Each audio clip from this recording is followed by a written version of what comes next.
made him what he is, and that's a premier player and a Pro Bowler in the National Football League. So while I think the team has a lot to clean up on the defensive side of the ball, they got better as the season has progressed. You know, they still need some work, but, you know, they can be a threat to Kansas City or the Pittsburgh Steelers or however it may align.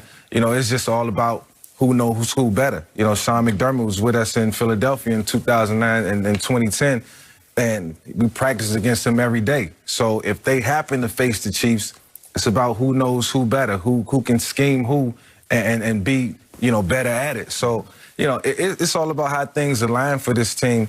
Definitely poised in position to put themselves where, you know, they can compete, you know, in the AFC Championship game, and it all starts with Josh Allen and Stephon Diggs. It does. It does. This offense is going to carry this Buffalo Bills team if they are to have success in the playoff run. You look at Josh Allen. A lot of people talked about Josh is more of an athlete than he is a quarterback. And we all know quarterbacks have to win games in the playoffs. Your defense have to complement you. Your running game, your passing game, everything else has to complement the play of that quarterback. So when you look at Josh Allen and the way he came into this season, we've talked about guys that missed the boat or missed the bus on being pure professionals. Yeah. And we talked about that earlier in the show when we discussed the Washington football team. Well, take a look at this guy and you say to yourself, man, Josh Allen comes into this season, he goes and he becomes third in yards passing. He becomes third amongst QBs to rush for TDs. He becomes fifth in getting TDs and fifth with his passer rating and his QB rating, excuse me. And I tend to think it's like, where did this come from with Josh Allen? Because we thought he was more of an athlete than he was a passer. Then you take a look at what he did this offseason. He didn't let COVID take him out of his rhythm. He got with a guy. He got with the technology. He worked on his release. He worked on the mechanics of how he threw the ball and did it in such a small, detailed manner of the mechanics of how he could become a more effective thrower with the strength of his arm. That leadership, that willingness to really, really focus in on improving yourself was a tremendous change. Yeah. Throw in Stephon Diggs, who everybody thought was going to be a headache. This guy is not going to come in. He could be a cancer to the locker room. And lo and behold, he's not only not a cancer, he's a catalyst. Yep. And he turns into a leader for this team. Yep. He turns into a belief beacon for this team. You deliver the ball to him. He's showing you what he can do week in and week out. And I look at this Buffalo team and I say, they have a very, very scary look to them, like the Buffalo Bills of old. Not the same type of defense. They play complementary style, not as dominant as those Bruce Smith led and Daryl Talley and Cornelius Bennett led defenses back in the day.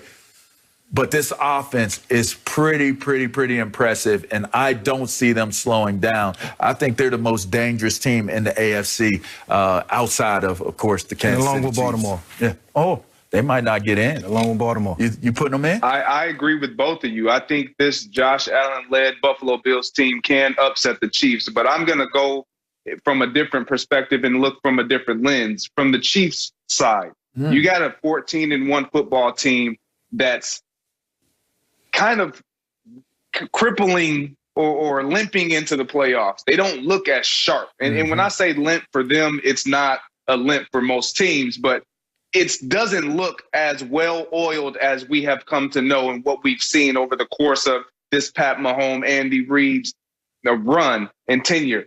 And that concerns me. That concerns me. When you sit your quarterback and he hasn't played very well. Last week, he missed a lot of throws. It just didn't look like the Patrick Mahomes that we have come to know. And so going into the playoffs, I remember being a part of a team that was 15-1 coming off a Super Bowl win. And that 10-6 year, when we won the Super Bowl, we were hungry. We wanted it more. There was nothing that a team could do to deny us from winning that Super Bowl. We took our show on the road. Vic, you know, you were a part of that. And so it didn't matter. There was you always find a way to rub that in. There was a desire. I hit it real quick. there was a desire, there was a goal. We were chasing something. We weren't defending anything. We were going to take it. Right now, the Chiefs are in another position of where we were when we ended up 15-1 the year after we won the Super Bowl, where now we're defending our turf. We're trying to fend off these guys who are hunting us now. And because of the bye, we weren't hunting. The Buffalo Bills are hunting. They don't care about the Chiefs. They don't care about them winning the Super Bowl. They don't care about Pat Mahomes, Tyreek Hill, Travis Kelce. They don't care about none of that because they feel like they got that and more. When you talk about Stephon Diggs, who literally talked his way out of Minnesota because he felt like he needed more opportunities. He needed more targets. He needed the ball more. Yeah. And it's shown to be the right choice. And it's benefited this Buffalo team.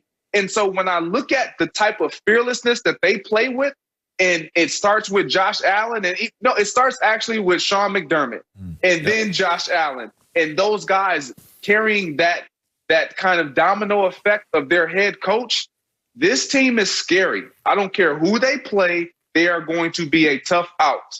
When you look at Buffalo losses, though, I mean, 3 losses, but the losses shouldn't have been losses. It hasn't been a team that has definitively beat this team. They lost on the Tuesday night against Tennessee, a short week against Kansas City, and then the Hail Mary from Kyler Murray, which was, lucky play, but anything can happen in the National Football League. So, no team has really beat this team. They've beaten everybody, and they've done it convincingly, and it's because of Josh Allen and the Stephon Diggs connection. I can't leave out Devin Singletary or Cole Beasley. It's a lot of guys that's playing a factor in terms of them winning week in and week out. And, they've been fun to watch. And like you said, Greg, they are hunting.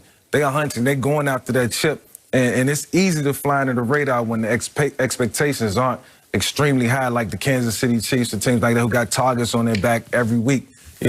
But I like this Buffalo team, man, and I think they can go far. I mean, it all starts with Josh Allen. And can he continue to be poised, through this playoff run? There's a lot of tables in pain in Buffalo, New York, Mike Vick. There's a lot of ketchup and mustard containers empty in Buffalo, New York, people. I'm telling you right now, the Bills Mafia, it's alive. Oh, yeah. The winning in Buffalo, it's alive. And I'm not trying to sound like a hype man for the Buffalo Bills. You do. But I am, because they're really good. And you should be watching them because they're a pretty entertaining group and outfit to watch. God, better be happy them fans not in the stands. It'd really be a tough place to play. Buffalo. LeVar, you're right. They are fun to watch. And as you guys know, anything can happen in the playoffs. Anything can happen. Yep. That's where it happens. Yeah, crazy. But let's move on. The Dolphins, are they really sold on Tua? We'll talk about that next.